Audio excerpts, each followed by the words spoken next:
Salut et bienvenue sur C'est quand qu'on joue. Aujourd'hui on ne joue pas mais on revient sur l'histoire d'un jeu auquel on a tous joué un jour, le Cluedo. Un jeu qui se joue de 3 à 6 joueurs mais où il existe quand même des variantes pour 2 joueurs. Il faut de la logique, de la déduction mais aussi de la stratégie. Les règles sont simples mais elles contiennent tous les ingrédients pour que ce jeu à sa sortie ait un énorme succès, ce qui n'a pas vraiment été le cas comme vous allez le voir. L'année dernière, les compteurs de vente du Cluedo, toute édition confondue, affichaient 150 millions de jeux vendus dans le monde depuis sa création. Il y a même eu des films et des séries qui ont été inspirés de cet univers. Je connais même un gars sur YouTube qui a fait les Cluedo Lica. Donc beaucoup de variantes du jeu d'origine, il existe même le Cluedo Junior qui peut se jouer dès 4 ans. D'ailleurs ce Cluedo là se passe pas dans un château, ça se passe dans une cour d'école évidemment. Mais puisqu'on parle de l'histoire de ce jeu, est-ce que tout s'est bien passé pour Anthony Ernest Pratt, l'inventeur du Cluedo? Pas vraiment. Dans les années 30, c'est la grande mode de faire des murder parties. Donc vous savez, ce sont des jeux de rôle grandeur nature où les joueurs vont mener une enquête mais ils vont incarner eux-mêmes le personnage qu'ils jouent. Exactement comme dans Cluedo Lica 3. Les joueurs sont souvent des personnes qui ont beaucoup d'argent, qui sont aisées, qui ont des belles demeures et qui mettent les moyens pour faire des parties ensemble. Ils engagent donc des traiteurs pour manger et souvent des pianistes pour avoir une ambiance musicale pendant qu'ils font leur partie. Et dans les pianistes habitués à ces soirées, il y a Anthony Pratt. Il adore les jeux de société, il a même une ludothèque assez impressionnante pour l'époque, il fait collection et c'est sûrement pour ça que ces soirées et les scénarios qu'il entend vont lui donner une idée. D'autant plus qu'il va avoir pas mal de temps libre. Parce qu'en 1939, la Seconde Guerre mondiale est déclarée et il doit rester chez lui à Birmingham. L'Angleterre est attaquée par les bombardiers allemands et le gouvernement va prendre une mesure exceptionnelle, faire un blackout complet chaque nuit. Les habitants doivent éteindre leur lumière le soir, calfeutrer les fenêtres, tous les interstices, faut pas qu'on voit un seul bout de lumière sortir. Le but c'est que le pays soit dans le noir total et que du coup les bombardiers ennemis ne sachent pas où tirer. Pratt va avoir du temps, beaucoup de temps, il va utiliser son temps de cerveau disponible pour imaginer la toute première version d'un jeu d'enquête. Le premier du genre.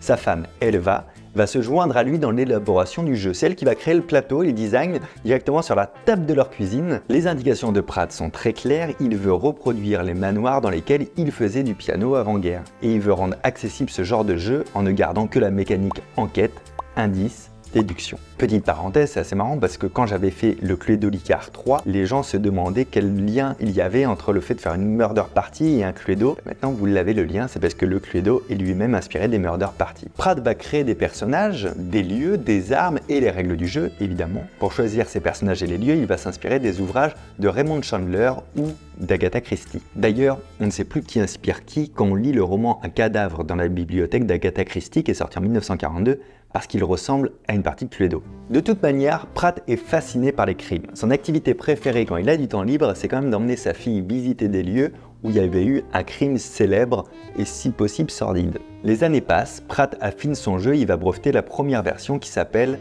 Murder. 3 ans plus tard, donc là on est en 1947.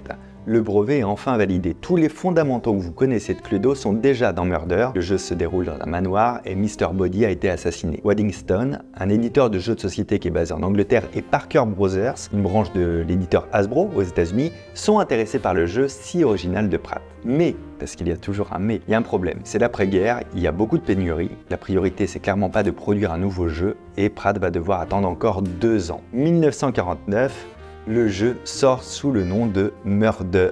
Eh ben non, changement. Il va pas s'appeler Murder, il va sortir sous le nom de Cluedo en Angleterre et Clue aux États-Unis. C'est Norman Watson, le dirigeant de Waddingstone, qui va renommer le jeu en Cluedo. Et c'est assez malin, vous allez voir. Le nom du jeu mélange Clue, indice, et Ludo, le mot latin pour je joue. Mais pourquoi ne pas avoir mis ce nom aussi aux US? Parce que Norman Watson est très intelligent, sinon ça serait pas un vrai Watson. Je trouve quand même marrant que le premier éditeur d'un jeu d'enquête s'appelle comme l'acolyte de Sherlock. Ludo, c'est aussi le nom d'un jeu basé sur un autre jeu indien, le Pachisi. Je crois que ça se prononce comme ça. Et ce jeu-là, le Ludo, est très apprécié en Grande-Bretagne depuis 1896, c'est très connu. Alors en renommant Murder Cluedo, Norman veut rendre familier un peu le nom du jeu au grand public. Et comme personne ne connaît le jeu Ludo aux États-Unis, bah là autant l'appeler directement Clue, comme ça on comprend c'est un jeu d'indice. Le Cluedo qui sort en 1949 n'est pas exactement la version que Pratt avait imaginée à la base. À la base, Pratt avait conçu 10 personnages, il va en rester plus que 6. Plusieurs armes vont être aussi supprimées, comme la seringue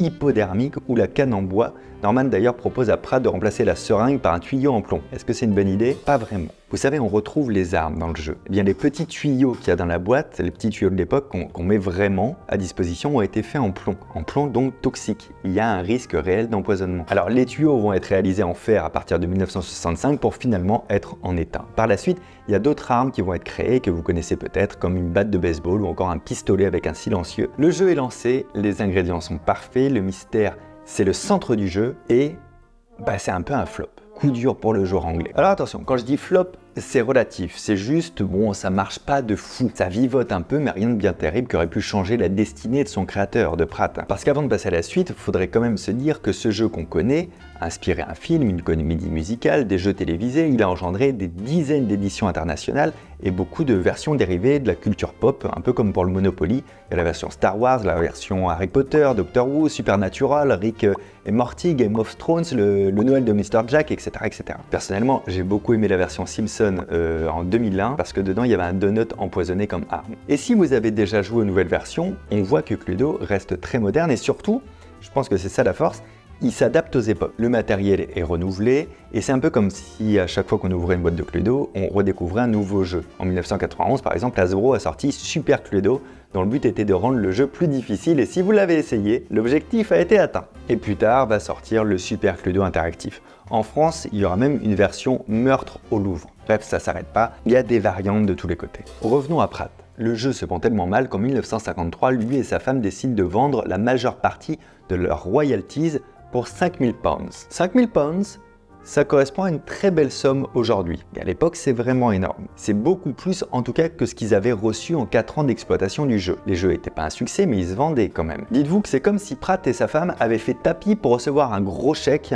en étant certains de leur côté que le jeu ne pourrait jamais leur rapporter autant que ça. Ils vendent pas tout à 100%, des royalties, il leur en reste, mais vraiment un tout petit peu, c'est négligeable, c'est 3 fois rien. Sauf que la suite de l'histoire, vous la connaissez, 150 millions d'exemplaires. Ce qui est sûrement le plus triste dans l'histoire de ce jeu, c'est que Pratt et sa femme sont passés aux oubliettes même dans leur propre ville de Birmingham. Il n'y a pas longtemps, il y a des journalistes qui sont allés interviewer des gens de la ville, dont la bibliothécaire par exemple sur place, et elle ne savait pas que le créateur du Cluedo avait vécu ici. La ville n'a pas vraiment rendu hommage ou cultivé le culte de ceux qui ont créé quand même l'un des 5 jeux les plus populaires au monde. Ce qui fait que les habitants de la ville ignorent tout ce que vous avez appris dans cette vidéo. Le Cluedo existe depuis plus de 70 ans. Et comme je vous le disais, c'est souvent renouvelé. Par exemple, dans les années 60, les personnages avaient un aspect un peu cartoon pour coller au succès des dessins animés qu'il y avait à l'époque et qui cartonnaient. Dans les années 80, le Cluedo a adopté un style un peu plus élégant. En 2016, Hasbro a introduit un nouveau personnage dans l'édition du jeu classique. Ça, c'était une première en 70 ans. Pour ceux qui connaissent, Blanche Leblanc a été remplacée par le docteur Orchidée, qui est censé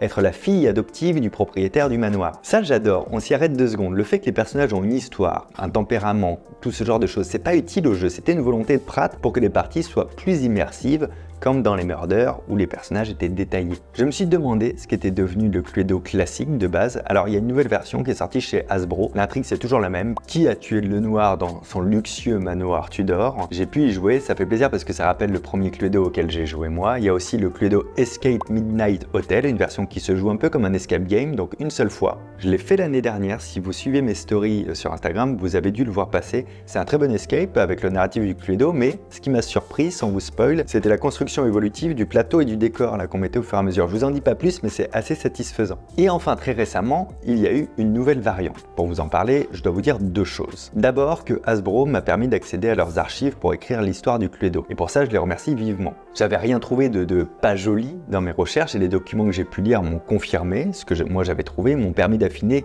pas mal de points de la vidéo. La deuxième chose, c'est qu'Hasbro en a profité pour me proposer une rémunération pour vous parler de la nouvelle variante de Cluedo dans cette vidéo. Donc c'est transparent, je vous le dis, néanmoins mon avis sur cette nouvelle variante est libre et honnête, c'était la condition. Cette variante s'appelle le Cluedo Conspiration, elle se joue à partir de 4 joueurs, c'est un jeu à rôle caché, et ça c'est une première dans l'univers de Cluedo. Si vous êtes connaisseur, c'est un peu comme dans un time bomb, dans le sens où il y a 2 équipes, il y a celle des amis et celle des conspirateurs. Les amis cherchent à sauver Monsieur Corail qui est victime d'un complot. Bon, le complot est simple, hein, c'est des personnes qui veulent le tuer. Les amis doivent donner les détails du complot secret des conspirateurs. Donc où ça, de quelle manière, etc. Les conspirateurs, eux, tentent de saborder le plan des amis et surtout ils doivent mettre à exécution le complot dans un lieu précis avec une arme précise. C'est un mélange de rôle caché et de Cluedo.